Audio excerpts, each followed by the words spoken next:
This is Mr. Kaufman here with High Five History, taking a look at the decline of feudalism. In this video, it's going to take a look at how the Bubonic Plague, or the Black Death, changed the face of Europe and ended up influencing the decline and eventual end of feudalism.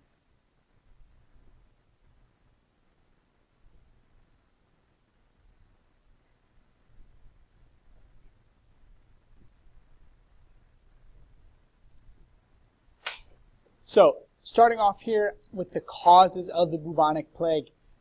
Historians believe that the plague originated in Central Asia and then was transmitted or brought over to Europe along the Silk Road, which was the popular road used for trade, named after silk, a popular commodity made in Central Asia and then brought over this trade route to Europe. Why did it spread once in Europe?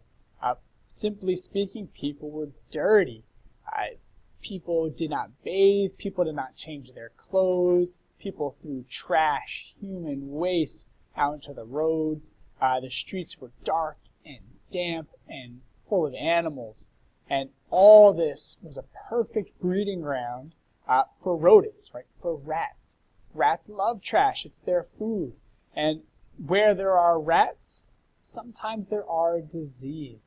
And in this case, the bubonic plague is a bacteria that is carried by rats, and then it's transferred from rats to people by fleas.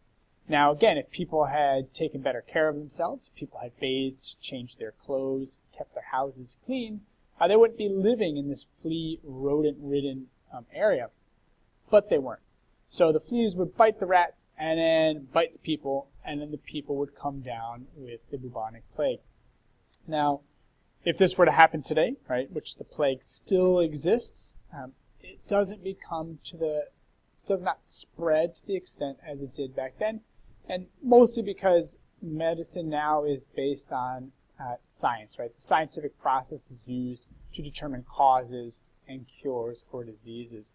So when diseases do pop up, like Ebola, just last year, doctors and scientists and leaders are able to contain it and prevent the spread. Back then, people consulted their star charts and would put leeches on their victims in hopes that this would somehow cure them. Of course, it didn't. Now, how did this terrible disease that killed nearly 1/3 or up to 1/2 of all of Europe, well, it affected the way society was organized. And one of the main effects is it led to the decline of feudalism. One way, because there were less workers, because so many people were dying, each worker had a little more power, and they were able to demand more rights and more money.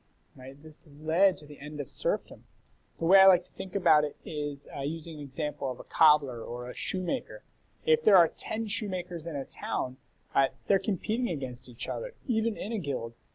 Prices then stay, medium to a low price. However, if 9 of the cobblers die and there's only 1 shoemaker left, guess what? That shoemaker can demand more rights. This is the case with the serfs and peasants that were on the feudal manors. 100 farmers don't have much rights, right? 60 farmers left, they can ask for and demand for to be treated better. Now, sometimes also these serfs just left the manors, right? Things were so bad, people all around them were dying, and so they left in search of safety or a better life. Now, the way it affected Europe also had some negative consequences to the social system, which was the continual persecution of the other, and in this case, Jews. People didn't know what or who to blame, and all this death and destruction of the bubonic plague, they looked to Jews as the cause. Jews were persecuted, even killed. Now, the whole social order, not just feudalism, began to be questioned. People who before trusted their lords and their monarchs to keep them safe couldn't, right? Because their local lords or monarchs couldn't stop the plague. Also, the faith in the clergy of the Roman Catholic Church began to waver. The clergy was meant to keep people safe, right? To keep the society moving, and they couldn't during this time. So all this said, right, the causes of the bubonic plague, while a devastating and terrible disease that killed millions, ended up having some positive effects in the long run with the breakdown of feudalism and the eventual foundations for a more equal, equitable society inside Europe. That's Mr. Kaufman here with High Five History.